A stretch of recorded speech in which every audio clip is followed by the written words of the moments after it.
Siamo là per arrivare, il momento è importante, fatidico, la squadra sta per partire. Come si sta preparando? Con quale spirito affronterete questo incontro notevolmente importante?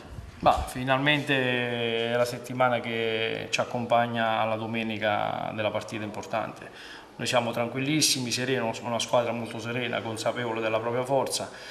Andremo a giocarci la partita lì a Melfi e cercando di portare il massimo da questo campo. Quindi noi stiamo lavorando bene, la squadra l'ho vista molto pimpante, convinta di quello che fa, non vediamo l'ora di affrontare la gara. Ecco, abbiamo recuperato tutti i giocatori o ci sono ancora degli handicap? Qualcuno insomma in malattia? Abbiamo recuperato quasi tutti, tranne Bruno che è ancora in fase di guarigione, però la squadra sta bene.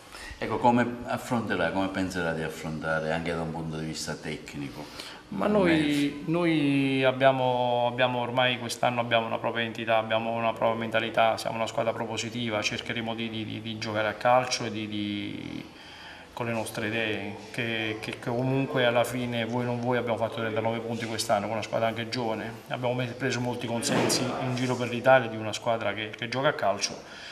Noi non dobbiamo mai mollare, noi dobbiamo andare con la nostra umiltà, con la nostra convinzione e quel pizzico di follia che ci ha permesso a volte di fare grandi prestazioni, di vincere delle partite importanti dove tutti quanti ci davano per sconfitti, vedi Catania, vedi Matera, vedi Casertana. Dobbiamo essere un po' folli col giusto. Il fatto di giocare la prima partita fuori casa, come la valuta? Un bene o un male? Non so.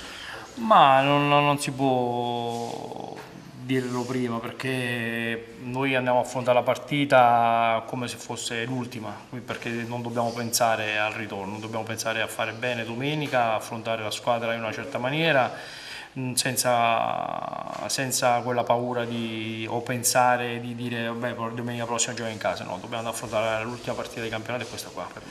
Una sua valutazione sui playoff out che sono stati giocati già e che hanno visto purtroppo le squadre siciliane fuori, sia il Siracusa che il Catania, con un suo commento. Ma io non mi aspettavo del Siracusa, del Catania pensavo che magari potessero fare un qualcosina in più, però ha regnato la grande confusione probabilmente lì a Catania di questi cambi di allenatori e quindi probabilmente hanno avuto queste difficoltà perché come squadra è una squadra costruita per vincere.